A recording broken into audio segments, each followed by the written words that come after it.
Hey everybody, I'm Jared Yowie Padalecki, and I'm here to introduce you to my new game. I just made it up 10 minutes ago. Okay, so here are the 5 games we're going to focus on today. What I have here is essentially a matching game. I'm going to show you some text from some of these games' credit sequences, and you gotta match them. Simple enough, right? Alright, game starts now.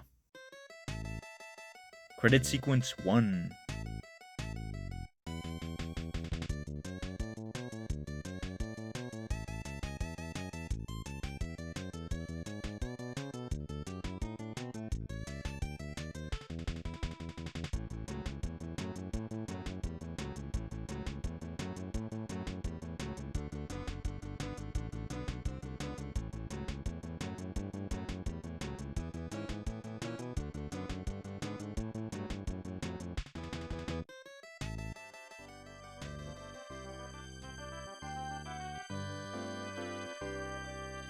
Credit sequence 2.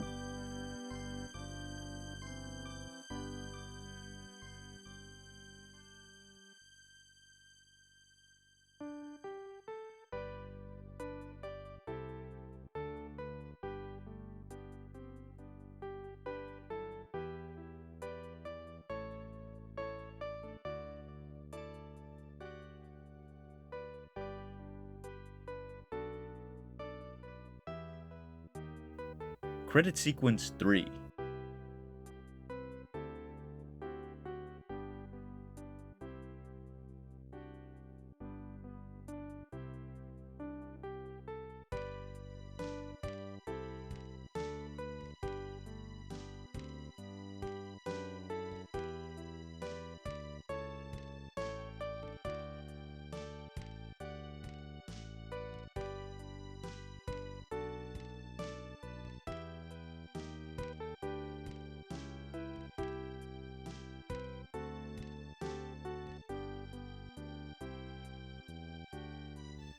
Credit sequence 4.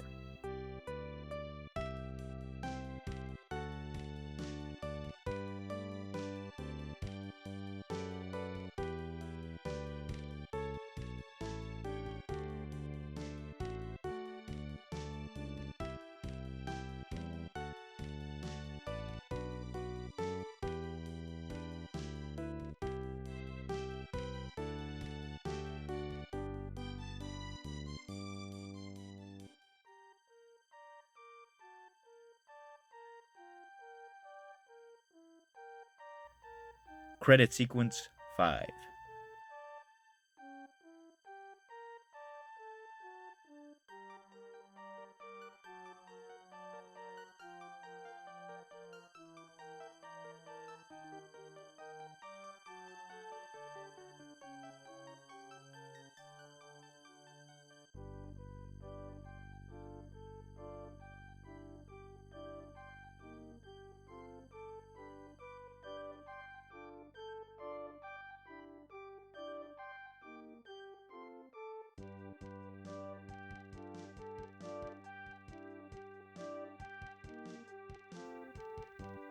Sequence 1 was Earthbound.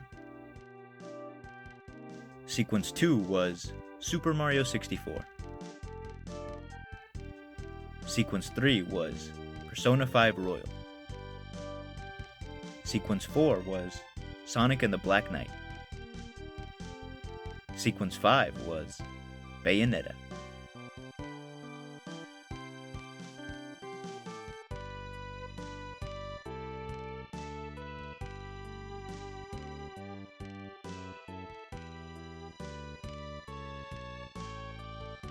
Alright, so what was the point of this game? What was I trying to say with it? Nothing. Absolutely nothing. Like I said, this was just some dumb game I came up with in like 10 minutes. But I could turn this into some sort of quick reflection, just squeeze some content out of this. Now, I'm not saying you gotta remember everything about every staff roll and every piece of media you've ever consumed. No, that would be impossible. It doesn't even matter if you turn off your brain during or even skip the credits. You could go make yourself a sandwich if you want. I don't care. The credits mean something different to everybody, and to most people, it just means the game is over. Here are the people who made it, we're done. To me, well, there's a reason I chose the games on this list. Do you know what it was like hearing Sonic talk about how we all have to die someday, and then immediately after hearing, So many ways that you can try to forget. it was incredible. You would think that after all that, the final song of the game would be something more somber, like Dear My Friend. But Live Life is kind of inspiring and feels like such a fitting way to conclude this game. It's both sad and uplifting, and it just kind of ties a bow on everything you've played up until this point.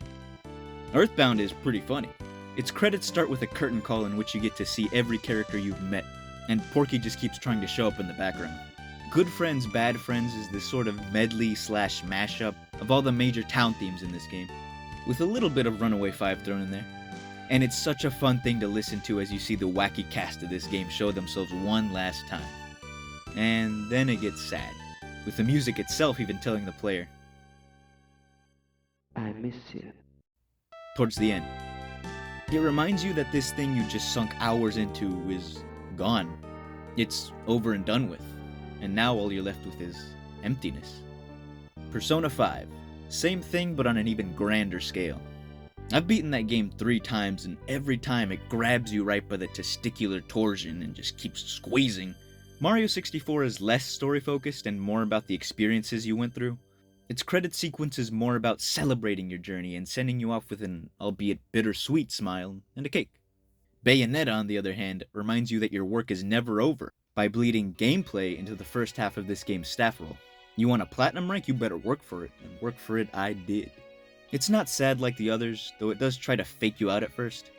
Instead, it's a celebration of all the goofy fun this game has to offer, followed by pole dancing.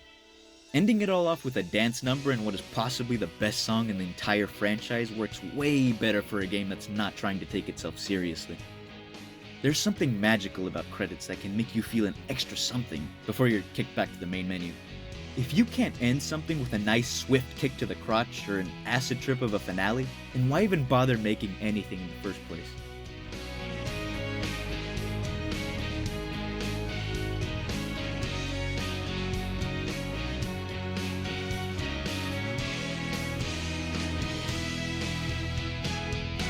Got a friend in me. You got a friend in me. You've got troubles. I got 'em too. Something, something, I know you. You got a friend in me.